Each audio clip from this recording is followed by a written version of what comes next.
Hello दोस्तों, ATG का एक और शानदार बवाल एपिसोड पर आपका स्वागत है। चैप्टर शुरू होता है लॉर्ड फेंग से, जो एल्डर से पूछता है ब्लू वाइंड एम्पायर पर अभी हमारा कितना सोल्जर्स मौजूद है और एम्पेरल सिटी के पास कितना है। जब भी एल्डर बोलता है कि कुछ ट्रूप्स हम खो चुके हैं, ये बात सच है, फिर भी हमारा 8 lakh soldiers blue wind empire पर मौजूद है और एम्पेरियल सिटी के ईस्ट साइड पर 2 लाख है और वेस्ट साइड पर 2 लाख है। जब अभी वो सुनकर मास्टर बहुत गुस्से से कहता है कि अभी उन्हें बोलो तुरंत ब्लू वाइंड एम्पेरियल सिटी पर अटैक करने के लिए और किसी को भी जिंदा मत छोड़ना सिवाय सांगियों के, और बाकी के 8 लाख सोल्जर्स को ब्लू वाइंड एम्पायर का एक एक लोगों को चुन चुन कर हम खत्म करने के लिए बोल दो। जो सुनकर ग्रैंड एल्डर का भी फट जाता है और वो मन ही मन कहता है कि लॉर्ड फेंग बहुत ही गुस्से में है और इस गुस्से की आग के कारण काउंटलेस लोग मरने वाले हैं। और फिर ग्रेट के साथ वो मास्टर को बोलता है लॉर्ड जैसा आप चाहते हो, एंड ये कहने के बाद एल्डर काम को अंजाम देने निकल पड़ता है। जहाँ पे लॉर्ड बोलता है योंची तू अभी ब्लू वाइंड एम्पायर पर नहीं है, सो भला तू उन सब लोगों को कैसे बचाएगा, और जब मैं सांगियों को कैप्चर कर लूंगा तब तुझे मैं जान से मार डालूंगा। तभी सीन चेंज होता है जहाँ ईस्ट फॉरेस्ट आर्मी और वेस्ट सी आर्मी ब्लू वाइंड एम्पायर को घेर लेता है और वो लोग पूरा कॉन्फिडेंट है कि वो लोग ब्लू वाइंड एम्पायर को कैप्चर करने में कामयाब होगा। लेकिन तभी एंट्री होता है शिया योनबा का, जो अकेला 4 लाख आर्मी से डील करता है और मतलब वो अकेला 4 लाख आर्मी को मारता है। और जब ये न्यूज़ लॉर्ड फेंग सुनता है तो वो बहुत ज़्यादा बकला जाता है और वो इतना गुस्सा है कि कोई सामने आने को हिम्मत भी नहीं करता सिवाय फेंग फ्लाइट का, क्योंकि वो लॉर्ड को एक सजेशन देता है। वो बोलता है एक फोनिक्स सीलिंग एरे को सेटअप करने के लिए, क्योंकि वो फोनिक्स ब्लडलाइन एबिलिटीज और टेक्निक को सील कर सकता है। जहाँ लॉर्ड उस बात से सहमत होता है और फोनिक्स सीलिंग एरे को कास्ट किया जाता है और वो कास्ट करने के बाद योंची का वेट करते हैं योंची को वहाँ फंसाने के लिए। तभी सीन चेंज होने पर योंची को देखने को मिलता है जो पूरे रात भर कल्टीवेट करने के बाद अभी अभी उठा है, और उठते ही भाई बोलता है कि क्या ही बढ़िया दिन गुजरा। और फिर भाई कहता है कि लास्ट नाइट फोनिक्स सेक्ट वाले काफी शांत थे, सो क्या इसका मतलब वो लोग मेरा हंट छोड़ चुके हैं। जब भी जैस्मिन कहते हालांकि तुमने उन्हें 2 बार धूल चटाए हो, फिर भी उन्हें हल्के में मत लेना, क्योंकि मैं आज एक से ज्यादा late stage master performant expert को सेंस कर पा रही हूँ। जब भी योंची बोलता है जैस्मिन चिंता मत करो, मुझे पता है मैं क्या कर रहा हूँ, एंड योंची ये थोड़ा एटीट्यूड के साथ कहता है और इसी एटीट्यूड के साथ वो आगे बोलता है कि मैं मेरे एनिमी को कभी भी अंडर एस्टिमेट नहीं करता, नहीं तो मैं 100,000 बार मर चुका होता। जहाँ जैस्मिन उसका कान पकड़कर कहने लगती है जितना बार मरे हो क्या उतना काफी नहीं है। जहाँ तबे दर्द के मारे योंची भी लाइक माफ करना मालिक, गलती हो गया, मुंह से निकल गया। एंड उसके बाद जैस्मिन पूछती है क्या तुम्हें आज भी वहाँ घुसना है। जहाँ योंची बोलता है ना, बहुत ज्यादा सरप्राइजेस एक साथ देने में बिल्कुल मजा नहीं है, और जबकि मिस्टिक फोनिक्स सेक्ट को एक अपॉर्चुनिटी में ऑफर कर चुका हूँ और मैंने उन्हें सिर्फ और सिर्फ श्योर के लिए मार्सी शो किया, लेकिन आज मैं उन्हें दिखाऊंगा असली नाइटमेयर्स किसे कहते हैं। एंड ये कहने के बाद तुरंत योंची फोनिक्स सिटी चला जाता है, वो भी फटाक से, लेकिन वो नोटिस करता है सिटी आज बहुत ही एम्प्टी है। सो वो बोलता है सिटी खाली है, मतलब सारे ओल्ड फर्ट मुझे आज मारने को आ रहा है। एंड ये कहने के बाद भाई के फेस पर अलग ही स्माइल देखने को मिलता है, मतलब वो बहुत ही खुश है ओल्ड फर्ट से लड़ने के लिए। जब भी जैस्मिन कहते हैं लेकिन तुम्हें निराश होना होगा क्योंकि एक भी ओल्ड फर्ट यहाँ मौजूद नहीं है। चाहे योंची बोलता है क्या तुम श्योर हो, एंड फिर योंची चौंक जाता है और बोलता है मैंने तो प्रिंस को मार डाला, फिर भी वो लोग कुछ नहीं कर रहे हैं। यहाँ तक फैंग किंगकोंग भी उन ओल्ड एक्सपर्ट को मुझे मारने नहीं भेजा, आखिर चक्कर क्या है। और फिर योंची सोचकर बोलता है क्या वो मेरे लिए कुछ और सोचकर रखा है। जब भी जैस्मिन कहती है 100 मीटर दूरी पर मुझे एक एरे का एहसास हो रहा है जो कि सीलिंग एरे के तरह लग रहा है, एंड सेम उसी तरह जो एरे 3 साल पहले कंपटीशन पर प्रिंसेस शिवर को अटैक किया था। जब भी योंची चौंक जाता है और बोलता है क्या द फोनिक्स सीलिंग एरे, और योंची बताता है कि अब समझ आया कि सारे बुड्ढे मुझे अटैक क्यों नहीं कर रहे, क्योंकि सेक्ट वाले मेरे लिए उससे भी बड़ा तोहफा प्रिपेयर करके रखा है, सो मुझे बहुत केयरफुल रहना होगा। जब भी जैस्मिन कह दे क्या मजाक कर रहे हो, क्योंकि इस दुनिया में तुम्हारा एविल गॉड प्रोफाउंड फेंस को कोई भी सील कैप्चर नहीं कर सकता, सो ये फोनिक्स सीलिंग एरे बस एक मजाक है। जब भी योंची बोलता अच्छा तो फिर ठीक है, उन्हें एक ह्यूज सरप्राइज दिया जाए। तभी एल्डर्स और लॉर्ड फेंग दूर से ही योंची पर निगरानी कर रहे हैं और एल्डर बोलता है कि बहुत जल्द वो एरे पर एंटर हो जाएगा, और उसका बेटा बोलता है कि फाइनली मैं मेरे भाइयों का बदला ले पाऊंगा।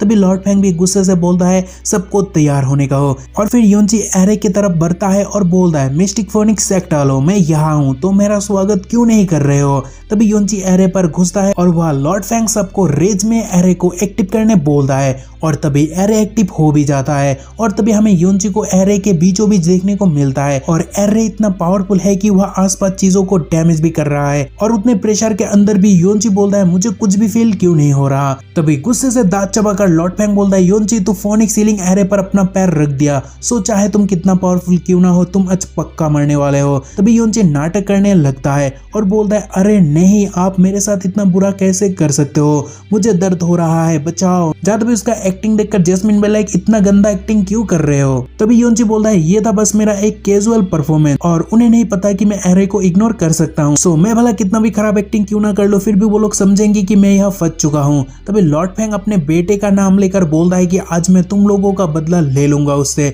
तभी योंची जैस्मिन को कहता है कि देखा मैंने उन्हें उल्लू बना दिया।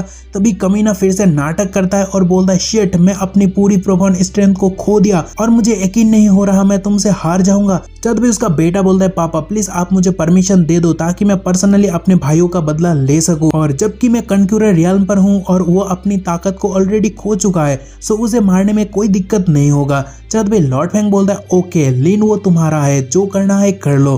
तभी ग्रीड के साथ वो आगे बढ़ता है। देन गुस्से से योंची को बोलता है योंची क्या तुझे रिग्रेट हो रहा है मिस्टिक फोनिक्स सेक्ट को उकसाने के लिए, और फिर योंची को बोलता है कि चिंता मत कर, आज मैं तुझे पूरे तरह नहीं मारूंगा क्योंकि आज मैं तेरा सारा हड्डी को डिस्ट्रॉय करूंगा एंड देन तेरे ही सामने तेरे सारे बीबियों के साथ गलत काम कर कर उन्हें मार डालूंगा एंड देन तुझे। जहाँ तभी योंची पर जब तक बात था तो वो सब ठीक ही चल रहा था, वो नाटक और फन कर रहा था, मगर जैसे ही फैंग का बेटा उसके वाइफ के बारे में बुरा भला कहा तो भाई सीरियस हो गया और बोलने लगा मुझे आप और इस गेम को नहीं खेलना, और उसी गुस्से से योंची आकर उसका मुंह दबोच लेता है और जमीन पर पटकता है। और तभी ऊपर से फैंग के बेटे को बस लात नजर आता है और वो कहता है आखिर ये कैसे मुमकिन है। तभी योंची उसके मुंह पर जोर से लात मारता है और योंची का लात इतना जोर का था कि आसपास का जमीन क्रैक भी हो जाता है, जो देखकर सारे एल्डर का फटकर चार होता है एंड दे भी लाइक एक और बेटा मर गया। और तभी ग्रैंड एल्डर का रिएक्शन देखने को मिलता है जो कि काफी ज्यादा शॉक्ड है और वो बोलता है ये कैसे मुमकिन है, और फिर वो बोलता है फोनिक्स सीलिंग एरे उसके सामने कैसे यूजलेस हो गया। तभी योंची स्माइल के साथ बोलता है कि तुम्हारा एक और बेटा मर गया, आई एम रियली सॉरी क्योंकि थोड़ी देर पहले मैं बहुत गुस्से में था। तभी एक और बेटा गुजर जाने पर लॉर्ड और गुस्सा होता है, जहाँ गुस्सा देखकर योंची बोलता है आप थोड़ी देर पहले हंस रहे थे है ना, प्लीज आप अपना स्माइल को कंटिन्यू रखो क्योंकि आपको खुश होता हुआ देखकर मुझे बहुत अच्छा लगता है। तभी फायर होकर लॉर्ड बोलता है कि जाओ उसे मार डालो। तभी एल्डर लॉर्ड को बोलता है लॉर्ड प्लीज शांत हो जाओ क्योंकि जिसके पास एरे प्लेट है बस वही एरे से सेव है और हमारे पास सिर्फ 3 एरे प्लेट है। तभी गुस्सा होकर लॉर्ड फैंग बोलता है कि तो फिर एरे उसके ऊपर काम क्यों नहीं करता।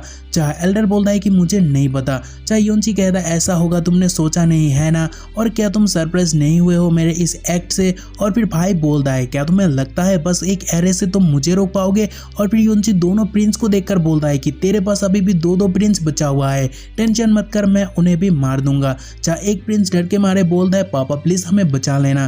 तभी लॉर्ड शांत होता है और ना चाहते हुए भी कहता है कि ठीक है मैं तुम्हारा सभी शर्त मानने के लिए तैयार हूँ। चाहे योंची भी लाइक कल का कंडीशंस पुराना हो चुका है जिससे मेरा कोई लेना देना नहीं, सो जबकि कल गुजर गया सो कंडीशंस भी अभी न्यू कंडीशंस की बारी है। तभी लॉर्ड फैंग गुस्सा होता है और बोलता है क्या बोला तूने।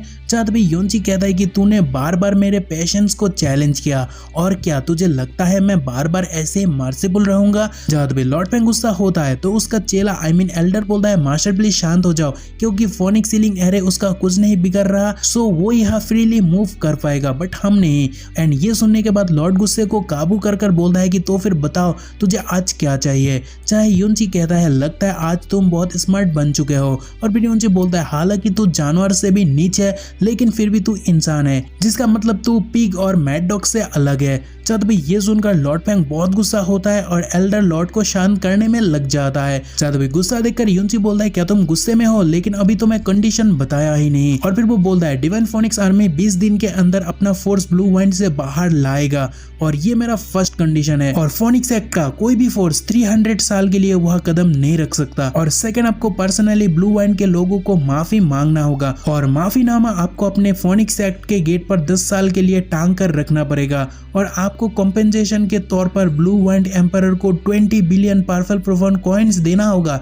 जहाँ गुस्सा होकर लॉर्ड फेंग चिल्ला कर बोलता है योनची हद में रहे। जब भी योनची कहता है कि मेरा बात को मत काटो क्योंकि अभी मेरा कंडीशन खत्म नहीं हुआ। सो फोर्थ आपको मानना पड़ेगा चिक्योंग सिटी नॉर्थ ईस्टर्न बॉर्डर पर आपके कंट्री पर है, उसे ब्लू वाइन को देना होगा। जब भी लॉर्ड फेंग गुस्सा होकर बोलता है तुम्हारा हिम्मत कैसे हुआ मुझसे टेरिटोरी मांगने की। लॉर्ड इतने में गुस्सा था और भाई बोलता है नंबर 5 सिंपल है और फिर वो प्रिंस को दिखाकर बोलता है मुझे वो याद है कि वो डिवाइन फोनिक्स एम्पायर का क्राउन प्रिंस है और उसका नाम है फेंग शीमिंग।